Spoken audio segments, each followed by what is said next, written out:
মোবারক বাংলাদেশের সংগ্রামী ছাত্র জনতাকে আমার অভিবাদন। ফ্যাসিবাদের আতুর ঘর ধানমন্ডি ৩২ নম্বর মাটির সাথে মিশা দেওয়া হয়েছে বুলডোজার দিয়া। শুধু ধানমন্ডি ৩২ নম্বর না, সারা দেশে সিলেটে, খুলনায়, বরিশালে নানা জায়গায় ফ্যাসিস্টদের সহযোগীদের স্থাপনা গুড়ায় দেওয়া হয়েছে। এই সপ্তাহ ধরে চলুক ফ্যাসিবাদের চিহ্ন মুছার পালা। Bangabandhu Sheikh Mujib medical university, school college মাদ্রাসায় শেখ রাসেল বা শেখ কামাল কম্পিউটার ল্যাব, সুলতানা কামাল, শেখ মুজিব, শেখ কামাল, ফজিলাতুন্নেসা মুজিব নামাঙ্কিত যে কোনো স্থাপনা, বঙ্গবন্ধু নামাঙ্কিত স্থাপনা, শেখ হাসিনা বার্ন হাসপাতাল, যেখানে শেখ পরিবারের নাম দেখবেন সেই স্থাপনার নাম ফলক সাইনবোর্ড খুলে ফেলবেন, জয় বাংলা করে দেবেন। আমি এই দিনটার স্বপ্ন দেখতাম। আমি জিটিভির লাইভে বলছিলাম আমার স্বপ্নে দেখা আগামীর বাংলাদেশে ধানমন্ডি ৩২ নাম্বার নাই। যেমন ধরেন আমার ইমাজিনেশনে আগামীর বাংলাদেশে আওয়ামী লীগ থাকবে না, আওয়ামী লীগ দলে থাকবে না, আগামীর বাংলাদেশে ধানমন্ডি ৩২ নাম্বার থাকবে না, ওইটা মাটির সাথে মিশে যাবে। আমি কয়েকদিন আগের এপিসোডে বলছিলাম এই ধানমন্ডি ৩২ নাম্বার গুড়াই দিতে হবে বুলডোজার দিয়া। শুনেন, ৩২ নাম্বার শব্দটা একটা অভিশপ্ত শব্দ। ৩২ নাম্বার বাংলাদেশের ফ্যাসিবাদের আতুর ঘর। ওই ৩২ নম্বরে প্রত্যেকটা ইটের গায়ে লেখা আছে মজলুমের হাহাকার, আমার নিখোঁজ হওয়া ভাইয়ের নাম, হাসিনা মুজিবের শাসনে বন্দুকের গুলিতে সেলাই হয়ে যাওয়া হাজার হাজার শহীদের নাম। ওই ৩২ নাম্বার রেনোভেট করার একমাত্র উপায় হইতেছে ওটারে বুলডোজার দেয়া ফ্যাটলাইয়া মাটির সাথে মিশায় দেওয়া, ওটারে চিরদিনের জন্য জয় বাংলা কইরা দেওয়া। ওই কাজ আমরা করব, একদিন করব, আজ না হোক কাল করব। ওইটা রেনোভেট যে করতে আসবে তারও সানডে মানডে ক্লোজ করে দিব। ইনকিলাব জিন্দাবাদ। ৫ই আগস্ট যেইভাবে আসছিল অকস্মাৎ, ঠিক সেইভাবে ৬ মাসের মাথায় আর একটা অপ্রত্যাশিত ইতিহাস রচিত হলো। ধানমন্ডি ৩২ নাম্বার ধুলিস্যাৎ হয়ে গেছে। এইটা সাহেব পার্টি সং হবে, পার্টি সং। ভিডিও দেখান যে কেমনে জয় বাংলা হইতেছে। যদিও এই ভিডিওটা রেকর্ড করার সময় আধা ভাঙা হয়েছিল, আশা করি সকালে একেবারে পরিষ্কার হয়ে গেছে। সত্যি কথা বলতে কি, আমি নিজেও আশা করি নাই ধানমন্ডি ৩২ নাম্বার আসলেই মাটির সাথে মিশা দেওয়া যাবে, কিন্তু গেছে। এর রাজনৈতিক তাৎপর্য অপরিসীম। এর অর্থ এইটাই, বিপ্লবের আগুন এখনো নেভে নাই। আমাদের ফ্যাসি বিরোধী জাতীয় ঐক্য এখনো সজীব আছে। যখন গণরোষে খুনি শেখ হাসিনার বাবার বাড়ি আগুনের লেলিহান শিখায় পুড়তে পুড়তে এবং ভেঙে ভেঙে খান খান হইয়া যাইতেছিল, সেইখানে উচ্চারিত সবচেয়ে জনপ্রিয় স্লোগান ছিল ৩২ না ৩৬, ৩৬, ৩৬, ৩৬ দিয়ে ৩২ মুছে গেল। যারা এই কাজে প্রত্যক্ষভাবে অংশ নিছেন, যারা রাতে বুলডোজার, এক্সকাভেটর আর চালক পাঠাইছেন, আমি তাদের নাম বলতেছি না, এই গভীর রাতে নানা জায়গায় থেকে তাদের আমাদের কৃতজ্ঞতা, অভিবাদন, সালাম। এই কাজে কিছু অন্তরে আওয়ামী লীগেররা কষ্ট পাইছেন। সংবিধান সংস্কার কমিটির সদস্য ফিরোজ আহমেদ এই ঘটনায় উস্কানিদাতাদের বিরুদ্ধে ব্যবস্থা নিতে বলছে এতে ভারতের লাভ হবে। আবার দেখেন রাখাল রাহা, ওই যে কইছিলাম না, রাখাল রাহা সেও কইছে এতে নাকি ভারতের লাভ হবে। আবার দেখেন দিল্লি স্টার কি লিখেছে, সে এডিট করেছে। প্রথমে বলছে মব গেছে ওইখানে, হারামজাদা পরে এডিট করে প্রোটেস্টার লিখছে। হারামজাদা আমরা মব, এরা জিন্দেগিতে ভালো হবে না। এরা ১০ জনমের জাউরা ডেইলি স্টার। এরা একই সাথে আওয়ামী লীগ আর ইন্ডিয়ার লেসপেন্সার দালাল। এদেরকে বাংলাদেশের মাটি থেকে এইভাবে উচ্ছেদ না করলে বাংলাদেশের কোনো মুক্তি নাই। আর এই বামেরা, ওনাদের ধারণা ইন্ডিয়ার এজেন্সি করাইছে এইটা, এতে ইন্ডিয়ানরা লাভবান হবে। এটাই তত্ত্ব দিবে হাসিনার দলকে নির্বাচন করতে না দিলে ইন্ডিয়া লাভবান হবে। হাসিনাকে নির্বাচন করতে না দেওয়াটা ইন্ডিয়ান প্ল্যান। হাসিনার বিচার করলে ইন্ডিয়া লাভবান হবে। এমনকি ভাঙার সময় নারায় তকবীর বলে ধ্বনি দিছে, তাতেও নাকি ইন্ডিয়ার লাভ হবে। এরাই বলেছিল এই পুন্দে আলোর ডেইলি স্টারের সামনে জিয়াফতে ইন্ডিয়ার লাভ হবে। মানে যা কিছু আপনার শক্তির প্রকাশ, যা কিছু আপনার আইডেন্টিটি, যা কিছু আপনার রাজনীতি, সেটাই ইন্ডিয়ার লাভ হবে বলে থামায় দেওয়ার চেষ্টা করা হয়। প্রফেসর ইউনূসের আয়না ঘরে যাইতে দেয় না আর্মি। সরকারের এই ক্ষমতাহীনতা কার জন্য হয়েছে? এইসব সুশীলদের জন্য, এইসব বামেদের জন্য, এইসব ইন্ডিয়া প্রেমীদের জন্য। এখন এরা কান্নাকাটি করে। ধানমন্ডি ৩২ নম্বর ঘুরায় দেওয়ার এই ঘটনা প্রফেসর ইউনূসের সরকারের শক্তি বাড়াইছে, ছাত্রদের শক্তি বাড়াইছে। আমরা আবার জুলাই আগস্ট বিপ্লবের শক্তিকে সংহত করতে পারছি। এই প্রথম ছাত্ররা 5ই আগস্টের পরে একটা সিগনিফিক্যান্ট রাজনৈতিক কর্মসূচিকে সফল করতে পারলো। এইটা ইন্ডিয়ার দালালদের পছন্দ হইতেছে না, ওদের পুচ্ছে আগুন ধরে গেছে। আমারেও রয়ের এজেন্ট বলা হয়।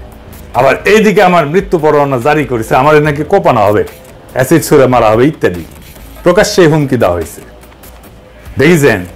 দেখেন ভাইজান, আমরা যদি মরে যেতে হয় তাহলে কি কোনো অসুবিধা আছে? আমার সাথে ঢের কম বয়সের ছেলেমেয়েরা জুলাই আগস্ট বিপ্লবে প্রাণ দিচ্ছে, আমারও না হয় প্রাণ গেল, কিছু যায় আসে। আমার ফাইটটা করার দরকার ছিল, সেটা শেষ হয়েছে। এই ফাইটটা দিব জন্য প্রাণ বাঁচাইতে পালাইছিলাম। এখন প্রাণ জান থাকলেই কি না থাকলেই কি, ভয় দেখায় আমরা থামানো যাবে না। তবে ওরা কিন্তু পারে। বাসন্তীর জাল পরা ছবি যে তুলছিল না ফটোগ্রাফার আফতাব সাহেব, অনেক দিন পরে তার অ্যাপার্টমেন্টে কুপায় মারছে। মেজর বজলুল হুদার ভাগ্নিরে গাড়ি চাপা দিয়ে মারছে। শুধু তো আওয়ামী লীগ না, সাথে আছে ইন্ডিয়া। ওরা নানা শয়তানি করার চেষ্টা করবে। হাত থাকলে কিছুই করতে পারবে না, আর না থাকলে কিছু কইরাও লাভ নাই, বুঝছাও। তাই ফি আমানিল্লাহ, দোয়া করবেন।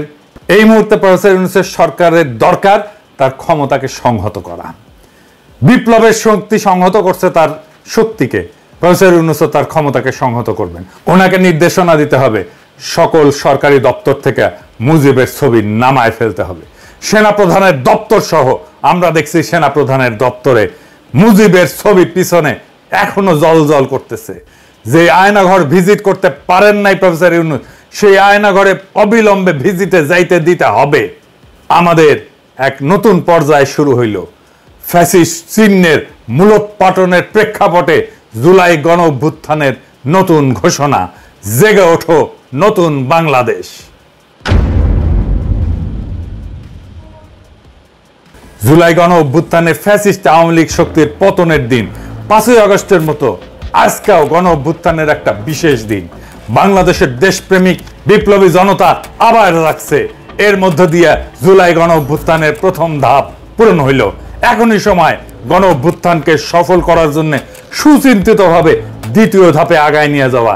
তাই বিশেষ এই ঐতিহাসিক মুহূর্তে দেশ, জাতি, সাধারণ মানুষের স্বপ্ন আকাঙ্ক্ষা পূরণে লড়াইরত মানুষের সামিল হিসাবে আমার সকল রাজনৈতিক, অরাজনৈতিক বন্ধু, মঙ্গলাকাঙ্ক্ষী, সহযোদ্ধা, সকল দেশপ্রেমিক মানুষের কাছে এই ঘোষণা হাজির করতেছি। গত 16 বছর ছিল বাংলাদেশের ইতিহাসের একটা অন্ধকার অধ্যায়। এই সময় ছিল একটা নির্মম ফ্যাসিবাদী শাসনের উত্থান, যা আমাদের গণতান্ত্রিক অধিকারগুলোকে ধ্বংস করছে, একে একে আমাদের কণ্ঠরোধ করছে এবং জাতিকে এক শঙ্কাময় অবস্থায় ঠেলে দিছে। ফ্যাসিস্ট হাসিনার নেতৃত্বে অবৈধ সরকার ক্ষমতার মোহে অন্ধ হইয়া আমাদের গণতন্ত্রের ভিত্তি ধ্বংস করছে, রেখে গেছে অত্যাচার, দুর্নীতি, জুলুম আর মানবাধিকার লঙ্ঘনের চিহ্ন। উন্নয়নের বুলি আর সন্ত্রাসবাদের বিরুদ্ধে লড়াইয়ের নাম কইরা হাসিনার ফ্যাসিবাদী সরকার এমন আইন প্রণয়ন করছিল যা আমাদের বাক স্বাধীনতা, সমাবেশ, সংগঠনের অধিকার কেড়ে নিছিল।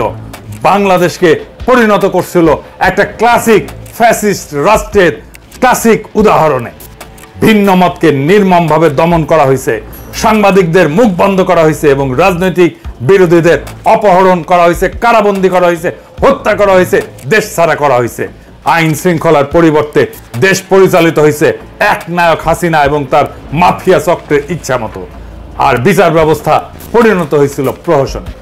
তার শাসন আমলে দুর্নীতি ফুলে ফেঁপে উঠছিল, যেখানে সরকারি কর্মকর্তারা জনগণের সম্পদ লুইটা নিজেদের পকেট ভরিছে, জনগণের সেবা অবহেলিত হয়েছে, অর্থনীতি স্থবির হয়ে পড়ছে এবং দারিদ্র আরো গভীর হয়েছে। অগণিত বাংলাদেশি নাগরিক তাদের জীবিকা নির্বাহে হিমশিম খাইছে। বাংলাদেশকে তৈরি করে ফেলা হয়েছিল ভারতের নয়া উপনিবেশে। বাংলাদেশের বাজারকে উন্মুক্ত করে দেওয়া হয়েছিল ভারতের লুটপাটের জন্য। 1947 সালে ভারতের পাশাপাশি পাকিস্তান এবং বাংলাদেশ একীভূত রাষ্ট্রীয় কাঠামোয় উপনিবেশ থেকে স্বাধীন হওয়ার পর থেকে পাকিস্তানের বিরুদ্ধে বাংলাদেশের মানুষদের উপর অর্থনৈতিক এবং সামাজিক শোষণের প্রতিবাদ শুরু হয়। তখন থেকে শেখ মুজিবের রাজনীতি ছিল ক্ষমতার হিস্সা আদায়ের। বাংলাদেশের সাধারণ মানুষদের অর্থনৈতিক এবং সামাজিক বৈষম্যের কথা মুখে বললেও শেখ মুজিব কিংবা আওয়ামী লীগ কখনোই সাধারণ মানুষের অধিকার আদায়ের রাজনীতি করে নাই। তারা সবসময় ক্ষমতা চাইছে, পাকিস্তানি কর্তৃপক্ষের বদলে নিজেরা বাংলাদেশের মানুষের উপরে শোষণ চালানোর মালিকানা চাইছে। সেই জন্য শেখ মুজিব বারবার ক্ষমতা বসতে চাইছে। 1971 সালে বাংলাদেশের সাধারণ মানুষ যখন অর্থনৈতিক, সামাজিক এবং বৈষম্য অবসানের জন্য, নিজেদের মানবিক অধিকার প্রতিষ্ঠার জন্য, সাম্যের জন্য মুক্তিযুদ্ধে অংশগ্রহণ করে, তখন আওয়ামী লীগরা ভারতে বৈশা পাকিস্তানিদের হটায় নিজেরা ক্ষমতা বসার নীল নকশা তৈরি করে ভারতের সাথে বৈশা। স্বাধীনতার পরপর আওয়ামী লীগ তাই করে। বাংলাদেশে পাকিস্তানি স্বৈরাচার যা করছিল, পাকিস্তানি স্বৈরাচারের পরিবর্তে আওয়ামী স্বৈরাচার কায়েম হয়। আওয়ামী নির্যাতন, শোষণ, খুন, রাজধানী দর্শন, লুটতরাজে পাকিস্তান আমলের চেয়ে খারাপ অবস্থা তৈরি হয়। মুক্তিযুদ্ধের সুফল মানুষ ভোগ করতে পারে নাই। ফলে মুক্তিযুদ্ধকে ব্যর্থ করার মূল হোতা হলো আওয়ামী লীগ। আওয়ামী লীগ নিজেই, আওয়ামী লীগ হলো মুক্তিযুদ্ধকে নস্যাৎ করার মূল শক্তি। 1971-এর আসল রাজাকার, অথচ জোর কইরা ইতিহাস লিখে মানুষের গলা টিপে ধরে এতদিন ধরে নিজেকে মুক্তিযুদ্ধের পক্ষের শক্তি, মুক্তিযুদ্ধের মালিক হিসেবে চালায় আসছে। 2009 সালে ক্ষমতায় আসার পর আওয়ামী লীগের ভয়ঙ্কর দানব চেহারা আবার বাইর হয়ে পড়ে। বিপুল লুটতরাজ, চুরি, ডাকাতি, বিরোধী মতের লোকদের খুন খারাপি, দর্শন, গুম সবই শুরু হয়। তাদের 16 বছরের শাসন বাংলাদেশের মানুষের উপরে ভয়াবহ গজবের মতো নাইমা আসে এক অন্ধকারের জাহেলিয়াত। এই অপশক্তির 71 বিরোধী চেহারা, গণবিরোধী রূপ এখন পরিষ্কার। আজ এই বিশেষ পরিস্থিতিতে আওয়ামী লীগকে বাংলাদেশ বিরোধী শক্তি ঘোষণা করতেছি। সকল দেশপ্রেমিক শক্তির প্রতি আহ্বান জানাচ্ছি, বাংলাদেশ বিরোধী এই দানবের অস্তিত্ব, সকল চিহ্ন, সকল প্রতীক নির্মূল করুন। যারা আওয়ামী লীগের পক্ষে দাঁড়াবে তাদের চিহ্নিত করুন, প্রতিহত করুন। বাংলাদেশের মাটিতে বাংলাদেশ বিরোধী অপশক্তি আওয়ামী লীগের জায়গা নাই। যারা এই আওয়ামী লীগের পক্ষে দাঁড়াবে তাদেরকেই প্রতিরোধ করুন, প্রতিহত করুন। গণহত্যাকারী ফ্যাসিস্ট হাসিনা ও তার শাসনের যাবতীয় রাষ্ট্রযন্ত্র, বর্তমান প্রশাসন, সেনা, পুলিশ, বিভিন্ন সরকারি সংস্থায় ঘাপটি মেরে বসে থাকা দেশদ্রোহী আওয়ামী দালাল 2024-এর গণ অভ্যুত্থান নস্যাৎকারী দুর্বৃত্তদেরকে চিহ্নিত করার নিমিত্তে ট্রুথ অ্যান্ড রিকনসিলিয়েশন কমিশন গঠন করতে হবে এবং তার মাধ্যমে সেসব অপরাধীদের বিচার এবং শাস্তি নিশ্চিত করতে হবে। অতি সত্বর সংবিধানের মূলনীতির প্রশ্নে গণভোটের আয়োজন করতে হবে এবং সব স্টেক হোল্ডারদের সাথে আলাপ আলোচনা কইরা এসব কাজ করার উপযোগী সরকার গঠনের জন্য ডাক দিতে হবে। যেসব হাজারো শহীদ তাদের জীবন উৎসর্গ করছেন এই অত্যাচারী শাসনের বিরুদ্ধে লড়াইয়ে, তাদের আত্মত্যাগ ব্যর্থ হইতে দেওয়া যাবে না। এখন আমাদের সুযোগ আসছে একটা নতুন বাংলাদেশ গড়ার, একটা বাংলাদেশ যা হবে স্বাধীন, ন্যায়ভিত্তিক, সমৃদ্ধ। আমাদের গণ অভ্যুত্থানের প্রথম ধাপ সফল হয়েছে। ফ্যাসিস্ট শেখ হাসিনা আর তার সন্ত্রাসী সংগঠন আওয়ামী লীগকে ক্ষমতা থেকে উৎখাত করা হয়েছে। বিদ্যমান সংবিধান 36 জুলাই গণ অভ্যুত্থানের মাধ্যমে শূন্যতায় পরিণত হয়েছে। এই ঘোষণাই হবে নতুন শাসন ব্যবস্থা এবং রাষ্ট্র পরিচালনার ভিত্তি। এখন দ্বিতীয় ধাপে আমাদের কাজ হইল সামাজিক ন্যায় বিচার, সাম্য এবং মানবাধিকারের ভিত্তিতে একটা নতুন দেশ গড়া।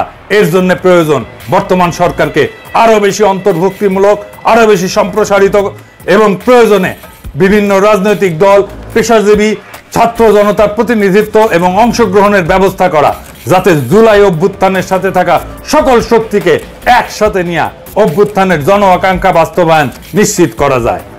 সামরিক বাহিনীর উপরে অন্তর্বর্তীকালীন সরকারের পূর্ণ কর্তৃত্ব নিশ্চিত করতে হবে। ভারতপন্থী দুর্বৃত্ত জেনারেলদের সেনাবাহিনী থেকে বহিষ্কার করতে হবে। আসেন আমাদের শহীদদের স্মৃতি শ্রদ্ধার সাথে ধারণ করে এমন একটা বাংলাদেশ গড়ি যেখানে বৈষম্যহীন সমাজ ব্যবস্থা প্রতিষ্ঠিত হবে। একটা দেশ যেখানে প্রত্যেক নাগরিক তাদের বিশ্বাস যাই হোক না কেন, পটভূমি যাই হোক না কেন, ধর্ম যাই হোক না কেন, মর্যাদা এবং সম্মানের সাথে বিবেচিত হবে, যা বাংলাদেশের জনমানুষের সঠিক ঐতিহাসিক বিকাশ এবং সাংস্কৃতিক সিলসিলা ধারণ কইরা বিশ্ব মানবের অগ্রযাত্রায় সামিল হবে। আসেন আমরা এমন একটা বাংলাদেশ গড়ি যা হবে বিশ্বের নির্যাতিত মানুষের জন্য আশার বাতিঘর। 4টা মূলনীতিতে দেশকে আবার ঐক্যবদ্ধ করি। আমাদের যার যার রাজনৈতিক লক্ষ্য যাই থাকুক না কেন, এই 4টা নীতিতে আমরা ইস্পাত কঠিন ঐক্য ধরে রাখবো। 1 নম্বর আওয়ামী বাকশালী রাজনীতি নির্মূল। 2 নম্বর ভারতীয় আধিপত্যবাদ নির্মূল। 3 এবং 4 নম্বর সাম্যের এবং ইনসাফের রাষ্ট্র প্রতিষ্ঠা। জুলাই গণ অভ্যুত্থান জিন্দাবাদ। ইনকিলাব জিন্দাবাদ।